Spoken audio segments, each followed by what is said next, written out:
In the heart of Rwanda, where the Virunga Mountains rise high and the forests are thick with mist, there lived a young girl named Nirahabimina.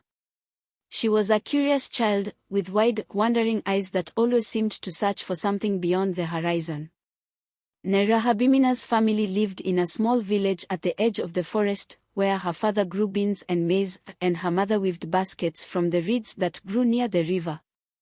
The village was small and peaceful, but it was surrounded by the vast wilderness, a place that both fascinated and frightened Nirahabimina. Every day, as the sun rose high over the hills, Nirahabimina would wander closer to the edge of the forest, drawn by its mysterious beauty. The birds sang in the trees, and the wind whispered through the tall grasses, carrying the scent of wildflowers and damp earth. But her parents always warned her, "Do not go too far into the forest, child. The wild is not a place for humans. There are creatures there who belong to the world of the trees and shadows, not to ours." But like all children with hearts full of wonder, Nirahabimina's curiosity grew stronger with each passing day. One bright morning, when the sun was still soft in the sky and the village was quiet, she wandered a little farther than usual. She walked deeper into the forest, her small feet making barely a sound on the soft, moss-covered ground. She followed the call of the birds and the rustling of the trees until she realized that she could no longer hear the familiar sounds of her village. She was lost. Panic rose in her chest as she looked around, trying to remember the way back. But the trees all looked the same, towering above her, their branches forming a dense canopy that blocked out the sun. Nirahabimina called out for her mother, for her father, but the only answer was the wind whispering through the leaves. As she wandered aimlessly through the forest, her small heart pounding with fear, she stumbled upon a clearing. In the center of the clearing was something she had only heard about in stories, an enormous mountain gorilla. Its black fur gleamed in the sunlight, and its dark, deep-set eyes watched her intently.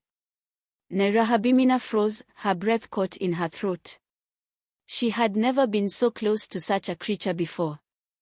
The gorilla was massive, with strong arms and a chest that rose and fell with each deep breath. It could have crushed her with a single swipe of its powerful hand.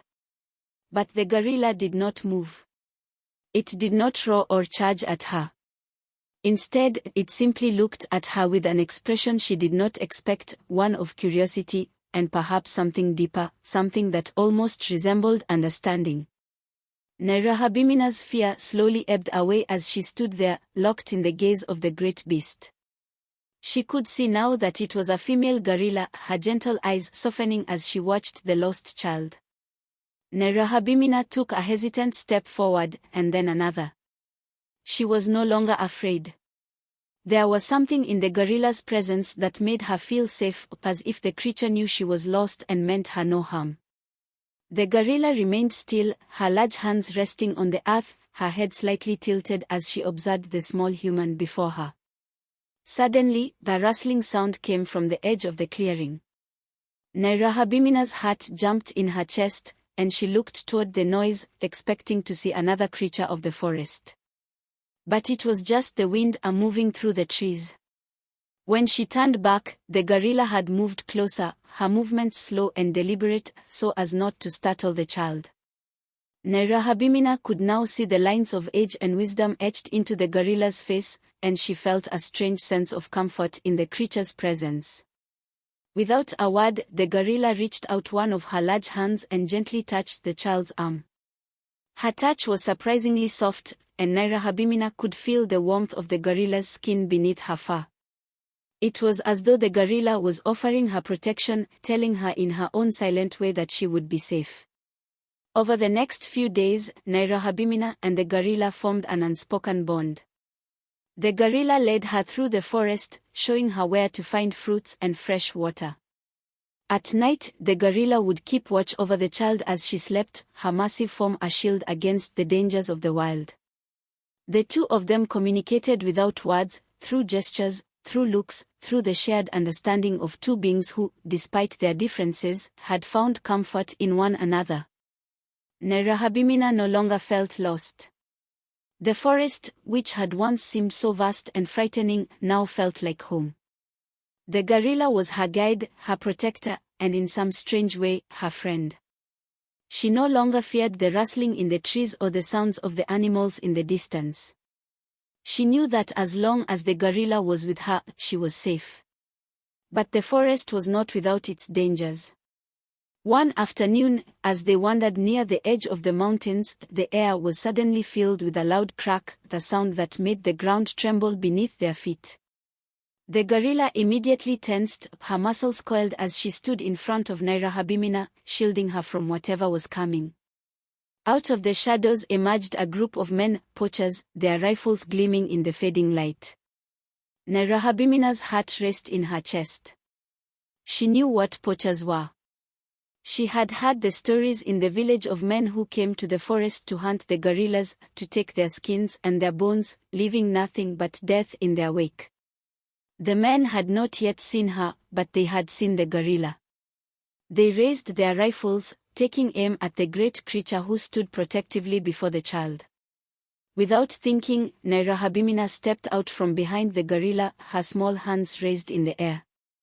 "Stop," she shouted, her voice trembling but filled with courage. The poachers froze, their eyes widening in shock. They had not expected to see a child in the heart of the forest, let alone one who stood in the path of their rifles. For a moment, there was silence. The men lowered their rifles, uncertain of what to do. Nairobi's heart pounded in her chest, but she stood her ground. The gorilla, sensing the danger had passed, relaxed slightly, though her eyes never left the men. The poachers muttered to one another before slowly backing away, disappearing into the trees. Nairobi let out a breath she hadn't realized she was holding, her knees shaking with relief. The gorilla turned to her, her eyes full of gratitude, as if she understood the risk the child had taken to protect her. That night, as they rested by the lake under the starlit sky, Nairobi felt a deep sense of peace. She knew that soon, she would have to return to her village, to her family. But she also knew that she would never forget the bond she had formed with the gorilla, a bond that transcended words and time. The next morning, the gorilla led her to the edge of the forest, where the trees gave way to the familiar fields of her village. Nairobi turned to the gorilla, her eyes filled with tears, knowing that this was goodbye. The gorilla knelt down, pressing her forehead gently against the child's, a gesture of affection and farewell. Nairobi watched as the gorilla disappeared back into the forest, her dark shape blending with the shadows.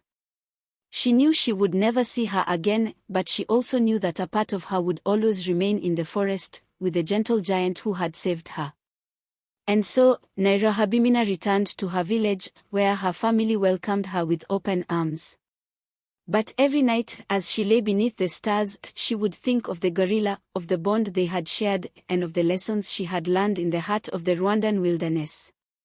For the rest of her life, Nairobi carried the memory of the gorilla with her, a reminder that even in the wildest places, there is kindness, there is connection, and there is a spirit that binds all living things together.